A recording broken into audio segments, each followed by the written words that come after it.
Thank you everyone. We are now, according to the schedule, moving to the special address that will be given by dear friend Honourable Gordon Brown, former Prime Minister of UK. Gordon, the floor is yours. Thank you. Ladies and gentlemen, can I say what a pleasure and what a privilege it is to be with you today. I want to congratulate NGIC on the work it's done over these years and particularly in recent times. You've held aloft the banner for international cooperation. You have supported some of the great causes of our time. You've been vigilant in the defense of human freedom. You have particularly come to the aid of the people of Ukraine. And I believe that while lives have been destroyed, the resilience of the people of Ukraine has been indestructible as a result of the support that you've given. So it is a real privilege to be able to speak to you today about multilateral cooperation. As has just been said by the eloquent speaker who has preceded me, it is 80 years since the creation of the United Nations. The United Nations was created to bring about peace and prosperity. It was created on the basis that prosperity, to be sustained across the world, had to be shared across the world. It was based on the idea that the enemy was not any particular ideology and certainly no country, but the enemy was poverty, hunger, destitution, deprivation, and of course, chaos and violence. Now, 80 years is a very short span of time, particularly in British historical terms. We used to say in Britain that the first 500 years of any institution is always the most difficult. I know that when I speak here today, we have to think about, first of all, why we are seeing the decay and decline around us that has been the commentary of all the previous speakers. Why is it that we have in this particular year war in Ukraine? We have 50 civil wars and conflicts around the world, and we are seeing the violation of humanitarian and human rights law in almost every one of these conflicts. We are now seeing a world where a rules-based order is being replaced by a power-based order. And where I come from across Europe, we're seeing populist, right-wing nationalist parties, in many cases ethno-nationalist parties, that are leading the opinion polls in Britain, France, Germany, Italy, Austria, Belgium, Netherlands, and you can see the rise of this kind of anti-globalism, not just in Europe, but in America. You can see it in Latin America. You can see it in many other parts of the world. And we've got to ask ourselves, why are we moving from a rules-based order to a power-based order? And what, more importantly, can we do about it? Because this is a group of concerned, like-minded individuals who are based their political careers on principles that they want and you want to continue to uphold. So we want to find a way through the difficulties that we're facing. Now, you can say that all this is the result of the failures of conventional political leaders, that we're in this mess because politics has failed. And of course, there is some truth in that. When I was leader, I used to be accused as a Prime Minister of Britain of having, I remember all the terms, performance gives failure a bad name, delusions of adequacy, lost the art of communication, they said of me, but not, alas, the gift of speech. I was a finance minister, and they used to say there are only two kinds of finance minister, those who fail and those who get out just in time. And I remember the quote of Churchill that I may have said to one meeting here before. He said of politicians in the 1930s, Churchill was one of my predecessors, of course, as Prime Minister of the United Kingdom. He had a resolution, by the way, never to drink alcohol before lunchtime, and then he changed it later in life to say, never drink alcohol before breakfast. But Churchill said that politicians were resolved to be irresolute, adamant for drift, solid for fluidity, and all-powerful for impotence. What a commentary of the generation that led us into the Second World War. Lula is a good friend of mine, the president of Brazil. And when I went down to Brazil during the global financial crisis, and I was speaking to him about what had happened, and he was explaining to me the joke that he used to tell people. Lula said, when I was a young trade union leader, and people said things were going wrong, who's to blame? And he said, I always said the government. Then I became the leader of the trade union movement. People said, who's to blame? Things are still bad. I used to say the government, he said. Then I became leader of the opposition and said, things are terrible still. Who's to blame? Said the government. And then he said, I became the government. And people said, things are still going wrong. Who's to blame? And he said America. And that was his answer. But you know, what's going wrong cannot be blamed on any one leader or any one country. There are fundamental underlying forces at work that we've got to understand so that we can build better for the future. The first is that we're moving, because of the changing balance of economic power, that is moving from west towards the east, the changing center of gravity of the world economy, if you like, with the rise of Asia and the rise of China particularly, but the rise of many countries in other parts of the world than the West. We're seeing the shift from what was a unipolar world since 1990 to what is more like a multipolar world. Not powers of equal decision-making strength, but multiple centers of decision-making. And that is bound to change the way that the world operates. You no longer have a unipolar, but you have a multipolar world. And that is something that has changed fundamentally. The second thing that has happened, and perhaps as a result of that, we're moving from a free trade world to a protectionist world.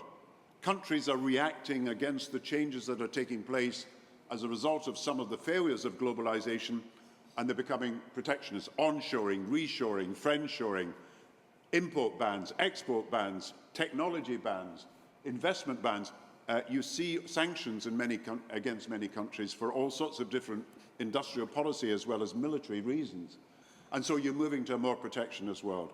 And we're also moving to a world where economics, when I was the finance minister, really dictated what happened politically. And now politics is dictating what happens economically. Partly because people are making military decisions about defense policy, partly because people have national industrial policies that are based on protectionist attitudes and protectionist attempts to create either self-sufficiency or to win a particular domestic market that might have been lost abroad.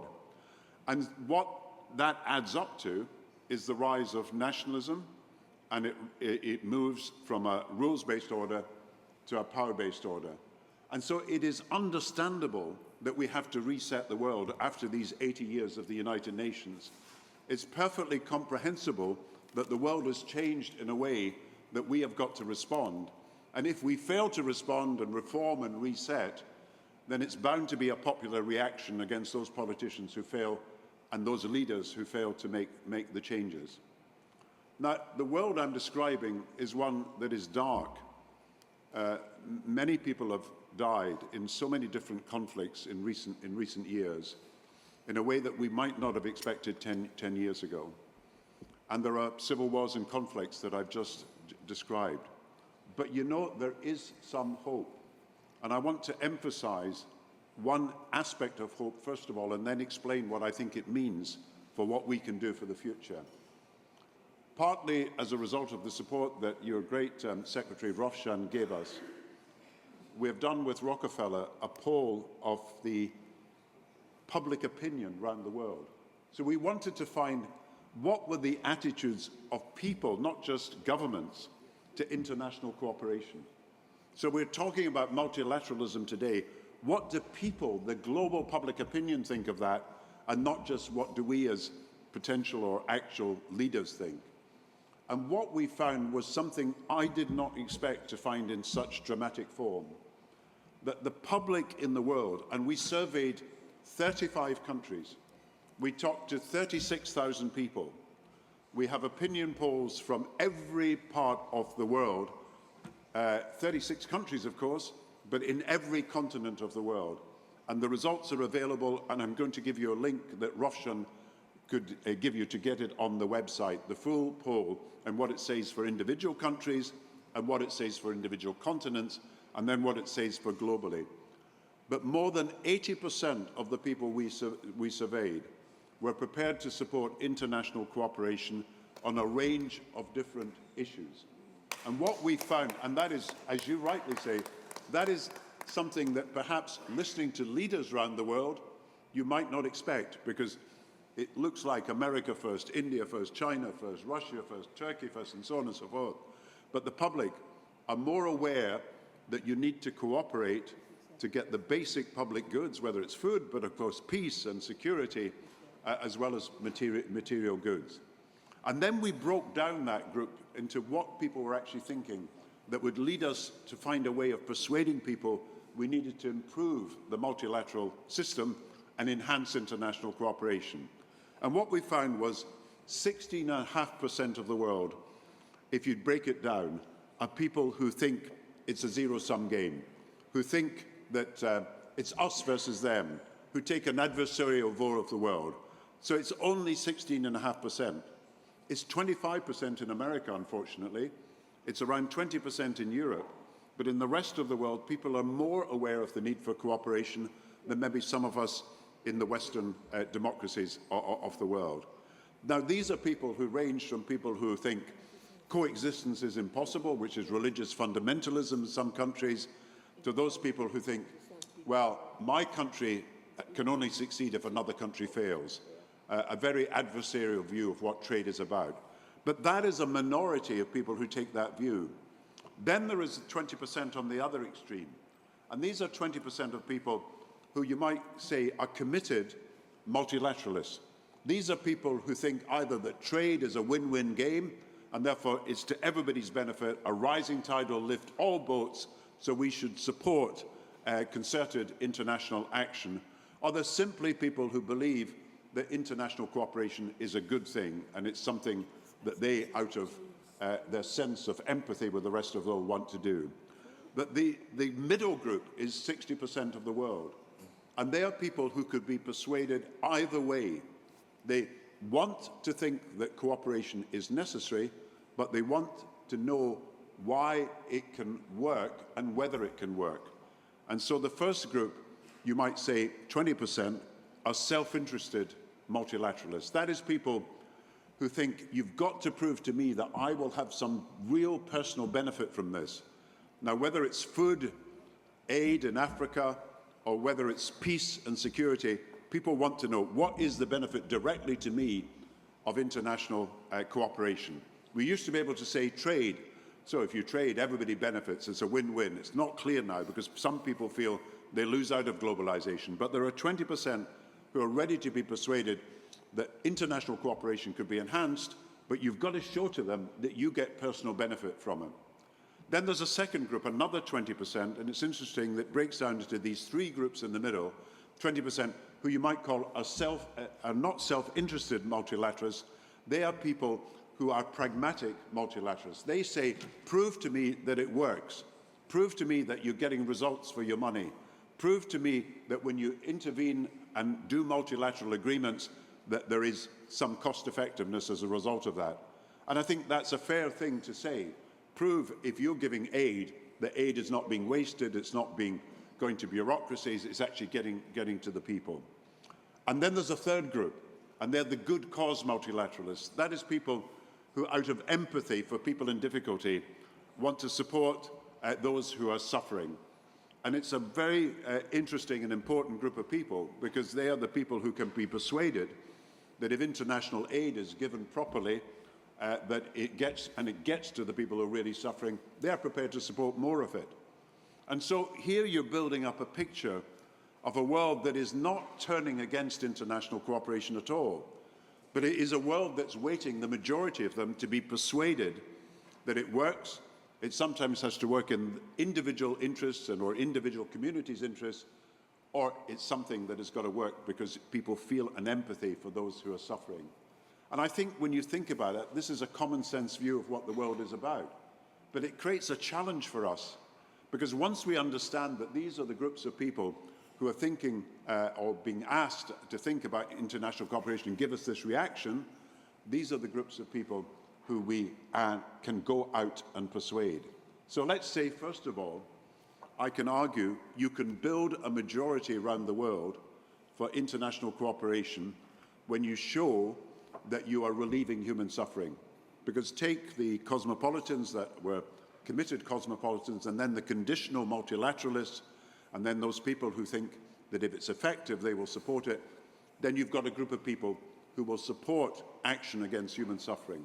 So I believe that when we talk about international aid and international development, we should be talking more about how we can help individual people. We've got to tell the stories. You know, if you tell the story about those children who were moved by Russia out of Ukraine and basically kidnapped from their own country to be taken into Russia, you know that there is international sympathy for what had happened. You know that is one of the factors that I know move public opinion in other countries in support of Ukraine. For people to see children taken from their families, forced out of their own country to become sort of refugees in another country, and that's why, of course, the International Criminal Court is investigating what happened. It was 10 years ago that a young refugee boy, exactly 10 years ago, Alan Kurdi, you may remember the pictures of a young guy being washed up on a beach with a red T-shirt, and the picture was all over the world, and it was a Syrian refugee. His father was trying to rescue him from the country. They were moving from Syria and Lebanon, and they were moving into Europe because his father wanted his kid to get an education, and that guy drowned in a boating accident, and that red T-shirt was pictured on the beach. That did more to persuade public opinion in Europe that we needed to accept refugees than almost any other picture that you can imagine. And once you tell the story and you can persuade people that human suffering is happening, then people will respond. So the first lesson I learned is that we should be building a majority around showing people the costs of human suffering when we fail to take action to help people and what we should do about it. And it's a simple message, but sometimes we have departments of international development, sometimes we have big terms to talk about this and that. Perhaps we should talk about human suffering and what we as global citizens should do to relieve that suffering. And then the second lesson I learned is global public goods. We know that climate action is essential, and there's only a few people, in my view, in senior positions who are trying to contest that.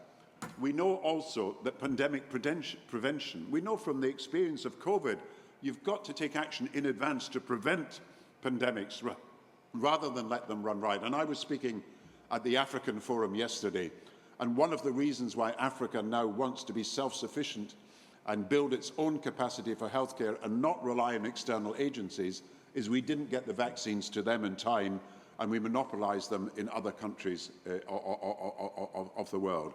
So there are global public goods, and in this world there are more than ever public goods that need to be met collectively. Cannot be met by one country on their own, cannot tackle climate change on your own, you've got to work with other countries to do it. Cannot have pandemic prevention, because nobody is safe until everybody is safe when you have a pandemic spreading across the world. But the case for pandemic prevention, the case for acting on financial contagion, the case for climate change has got to be put in a different way. We've got to say this is about us acting together for a common good that has got to be delivered. It's about reciprocity, and it's got to be about equal burden sharing. It's not about the North helping the South only. It's about the North and the South helping each other. And so you make the case for global public goods and the cooperation to achieve them out of enlightened self-interest. We're appealing to people's sense that all benefit if we can work together in cooperation to achieve things. And I think it's an important lesson to learn, because we are losing the argument at the moment about international cooperation to deliver public goods, whether it's on climate or whether it's on things like pandemic prevention, where Dr. Tedros, who has just left us, has done a magnificent job bringing people together under a pandemic prevention treaty. But of course, the financing of that remains an issue if we can't persuade countries that their governments should pay towards preventative measures. So the second lesson I learned is that we're going to put the case for international cooperation when it comes to global public goods, which are essential, global problems that need global solutions, we show people that everybody benefits. It's about reciprocity. And that means we've got to move to systems of equitable burden sharing. When we do UN peacekeeping, there was an agreement that countries would share the burden of the cost depending on their capacity to pay. And so UN peacekeeping is financed properly by assessed contributions, each country paying its share. When it comes to the World Health Organization, we managed over the last few months to get an agreement that at least half of the expenditure of the World Health Organization will not be financed by voluntary contributions as in the past, but by assessed contributions. So countries will pay on their ability to pay, their capacity to pay depending on their wealth and income. Equitable burden sharing, because everybody benefits from us being able to have a World Health Organization that can not only deal with infectious diseases, but tell us a lot about how we can prevent cancer and other terrible tragedies affecting people. When smallpox was eliminated in the 1960s and 70s by action that was taken collectively, the World Health Organization agreed a special levy, equitably shared between countries with the capacity to pay so that we could pay for the elimination of smallpox. But we didn't manage to get that agreed when we did COVID vaccines, and that was one of the great failures of the last few years. And so if we could apply equitable burden-sharing principles that we apply to peacekeeping, to humanitarian aid, and to climate action, then perhaps America would pay 30%, perhaps Europe would pay 30%, given on its wealth, China 10% perhaps. So you go through the figures, but everybody would know that on the basis of their wealth and income, they had an equitable share that would add up to the money that we need. And I don't see a future for humanitarian aid or even for action on climate change unless we can agree that sort of basic principle. And I think we should be fighting for that. And I think that is one of the ways forward. So global public goods, based on enlightened self-interest, are sharing the burden. It's something that is really very important, I think, as a next step for multilateral cooperation. Because if you can't finance humanitarian aid, and you've got to rely on appeals that often happen after the earthquake, or after the drought, or after the conflict, or after the climate disaster, then you are almost certainly too late in saving many of the lives that should otherwise have been saved and not lost. And the third principle, and this is my last point I want to make to you, that I take out of the polling that we've got, is we can persuade a majority of people also of the case for underpinning this world order that is changing by a set of values, not just interests. Out of the opinion polling, you see that there's a human empathy, a desire for cooperation. We don't just cooperate out of need. I think we've got a human need to cooperate. We don't just want a duty-free world. People actually understand that you need a duty-full world. And we need to build a global value statement for the future. And why? Because the world has changed since we wrote the previous ones. If you think of it, we're now in a multipolar order. I've mentioned that. And that's very clear that you've got all sorts of different interests that are going to be represented, and you can only proceed by persuasion and not by dictation. So you need to recognize the multipolarity of the world. You also need to recognize the rising ambitions of the South. Remember, all the charters of the past were Western-based charters and didn't include the kind of discussion that is necessary in the dialogue with the rest of the world. But the other thing that has happened that sometimes we fail to remember when we have all the rises of nationalism is that we are a more interdependent world than ever before. We're more integrated, we're more interdependent. Despite the fact that countries are pursuing nationalist policies, you know the supply chains are global, you know the global institutions of finance are global, you know that there are certain choke points in the world economy that if they happen to be weaponized by a country that is seeking to do damage, they can bring the whole world economy to a halt. You know that we are vulnerable because of our interdependence, so you've got to do something about it. So what I'm suggesting is we think, how do we update the values charters that we've had in the past? So in 1941, the Atlantic Charter was agreed during the Second World War. And by the time it was agreed between America and Britain, another 30 or so countries were willing to join it. And Roosevelt, who was the president at the time, insisted that that Atlantic Charter not only contained international objectives, But to win the support of the American people, but the rest of the world's peoples, it had to have domestic objectives as well. So it had to talk about a social settlement, about fairness at work. It had to talk about social security. It had to talk about domestic life that was based on greater equity as well. But we need that kind of charter for a new age. We need to understand that that charter represented a world that is gone, and we have got to build a better world for the future. And so I would suggest that we think about how we set down the principles for the future. Solidarity, how we protect the rule of law, how we protect and defend international cooperation, how we set down our aims for environmental stewardship, how we set down what we want to do about humanitarian needs and how we meet these when we know that there are people in difficulty and are bound to be in difficulty because of droughts, firestorms, floods and everything else, as well as conflicts around the world. And that's what gives me hope, that there are peoples of this world who want us to cooperate, that those politicians who tell us that this is a world of everyone for themselves and nobody working together are out of touch with global opinion, that there are principles that we can all agree on, and we can build a more equitable and burden-sharing approach to how we deal with the problems of the world.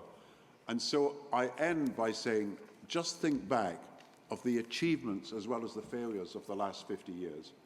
The ozone layer, how we dealt, and I think it's been talked about already with HIV/AIDS. Eventually, people came together to deal with that. The global financial crisis, I can tell you the world did come together, although the aftermath was not as good as the immediate reaction that got us out of a potential depression. The climate change agreement in Paris, that is a landmark agreement that has still got to be built on, but is there and nobody has been able to demolish it. All these things are possible because people agreed that they would work together. We do best when we work together. Solidarity between nations, that's what gives me hope. And if I just end by saying, Nelson Mandela was one of my friends, and I was very lucky to meet him late in life. And he came to London to celebrate his 90th birthday. And he had written a letter to a child, and the letter to a child was his advice to a young child in their education. And the advice was how to do well at school, how to be disciplined. And he said, I'll auction the original thing to raise money for my charity. And they auctioned it, and the figures were 100,000, 200,000, 300,000, all the Hollywood people were there, loads of money, Bill Clinton was there and all that sort of stuff. And it eventually came down to only two people, Elton John versus Oprah Winfrey. And they were fighting and sitting at the same table as me, bidding against it. 800,000 Elton, 900,000 Oprah, 1 million Elton, 1.1 million Oprah, and she wins. And then they tell her, you're paying in British pounds and not American dollars, and it cost her 3 times as much. And Mandela told me that night a story that in his prison cell, he only had a few things. And one of them was the facsimile of a painting called Hope. Now look at the painting called Hope in the Tate Gallery on Wikipedia in London.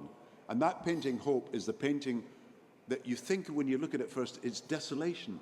You think, God, it's something that is just hopelessness. Because it's a girl blindfolded trying to play a harp with broken strings. But that, Mandela told me, was the point. Even in the most hopeless situations, even when things are difficult as they are now, even when things look impossible, you have got to maintain hope. We are ambassadors for hope. We are agents of hope. We are advocates of hope. We have got to keep hope alive in these difficult circumstances by putting forward a vision of a multilateral order that NGIC believes in, that all of us can actually champion, that is based on the realities of a changing world, but is based on the principles that are everlasting. Thank you very much.